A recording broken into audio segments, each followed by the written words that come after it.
And here we are on the third day of creation.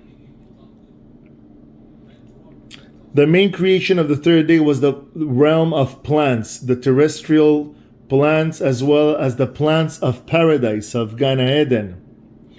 First of all, the cedars of Lebanon and the other great trees were made. Okay, look how important that is. Phoenician.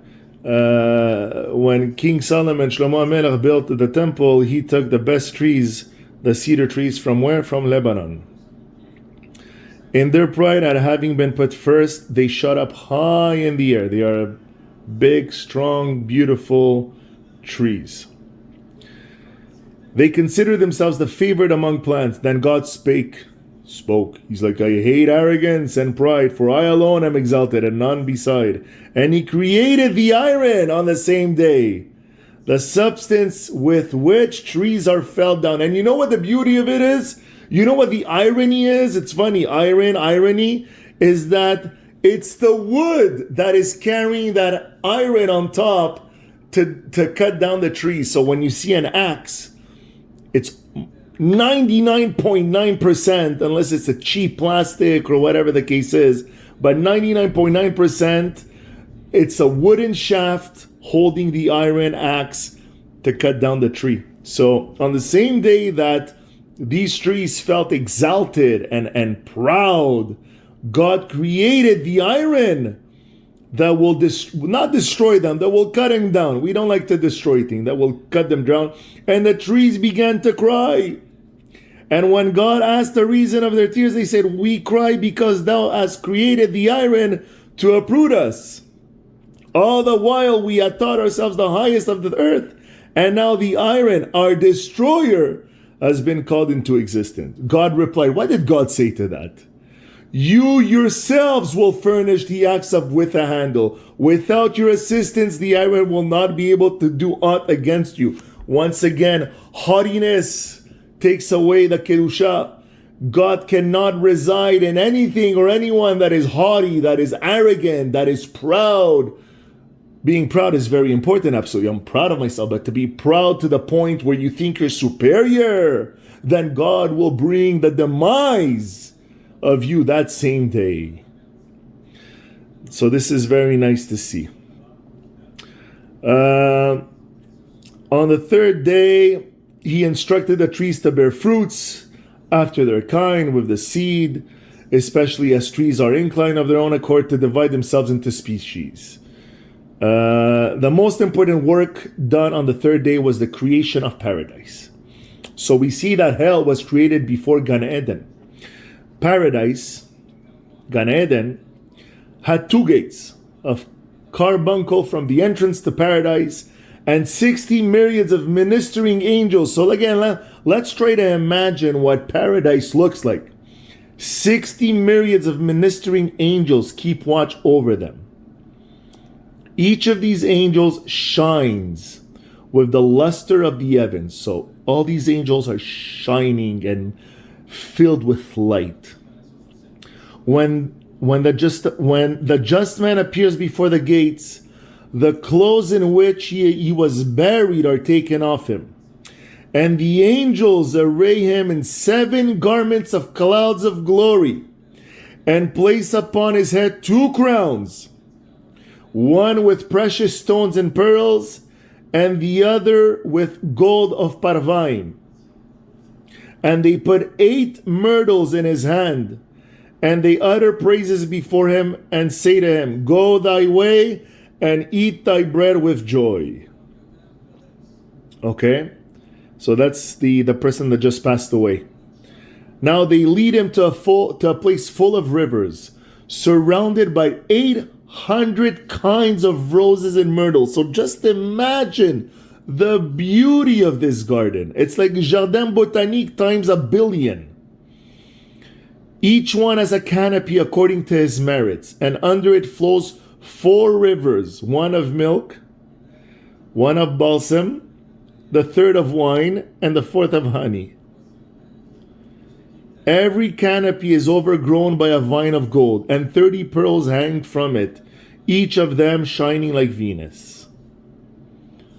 Under each canopy there's a table of precious stones and pearls, and 60 angels stand at the head of every just man, saying unto him, Go and eat with joy of the honey, for thou hast busied thyself with the Torah, and she is sweeter than honey, and drink of the wine preserved in the grapes since the 6 days of creation. For thou hast busied thyself with the Torah, and she is compared to wine. The least fair of the just is beautiful as Yosef and Rabbi Yochanan, and as the grains of a silver pomegranate upon which fall the rays of the sun.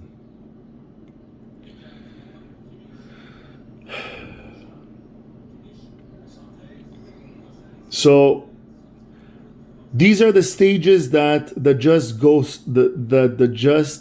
go through. In the first, the righteous is changed into a child. He enters the division for children and tastes the joys of childhood. Then youth. Then he becomes an adult in the prime of life. He becomes a man. And then he goes into an old man. He enters the division for the old and enjoys the pleasures of ages. There are 80 myriads of trees in every corner of paradise. The meanest among them choicer than all the spice trees. In every corner there are 60 myriads of angels singing with sweet voices. And the tree of life stands in the middle and shades the whole of paradise. So that tree of life, Etz HaChaim, is in the middle of Gan Eden, giving shade to the garden, to the paradise. So there's angels, there's trees, there are flowers, songs, rivers of wine and milk and honey, canopies. This is what Gan Eden is. Then there's the clouds of glory, 7 clouds of glory, and winds blow upon it from all 4 sides, so that its odor is wafted from one end to the other. Underneath sit the scholars and explain the Torah. Beyond paradise begins Eden, containing 310 worlds and 7 compartments for 7 different classes of the pious. In the first, there's the martyrs, victims of the government, like Rabbi Akiva. In the second, those who were drowned.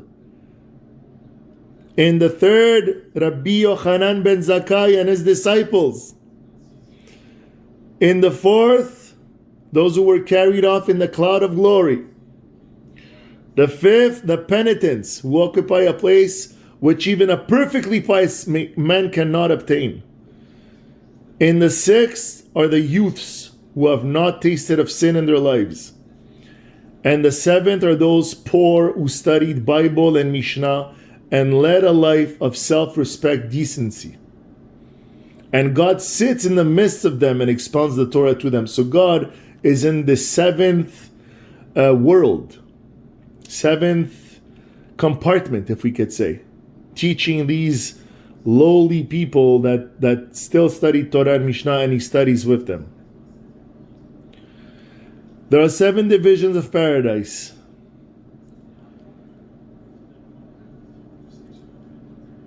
The Prophet Obadiah himself, a proselyte, is the overseer of the first division. The second division is built of silver and cedar. Here dwell those who have repented. The third division is built of silver and gold. Here dwell Abraham, Yitzhak, Yaakov, and all those that left Egypt. Also David is there, together with all his sons except for Avshalom. And all the kings of Judah are there with the exceptions of Menashe. Moses and Aaron, Moshe and Aaron preside over the third division.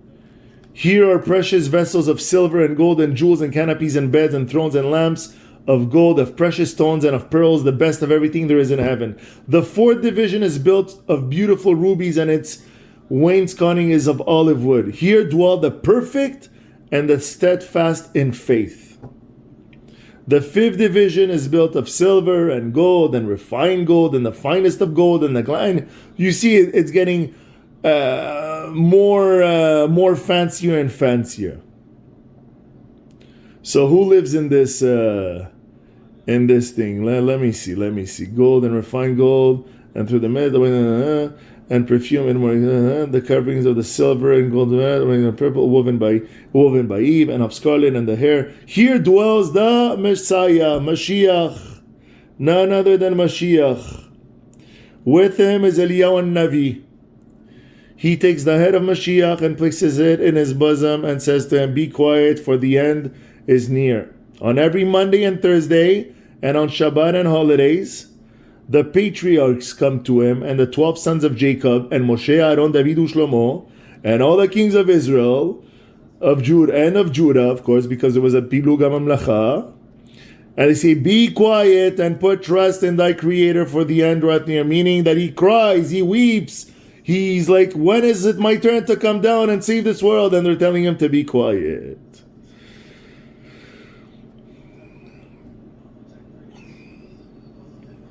And that's it for the third day. So let's see what Messiah answers to them.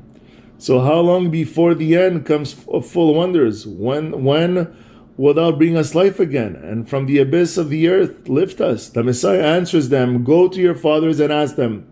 And when they hear this, they are ashamed and do not ask their fathers. In the sixth division dwell those who died in performing a pious act. And in the seventh division, the last one, those who died from illness inflicted as an expiation for the sins of Israel. So, day 2 was hell, and day 3 is the beautiful glory that is paradise. Next day will be day 4.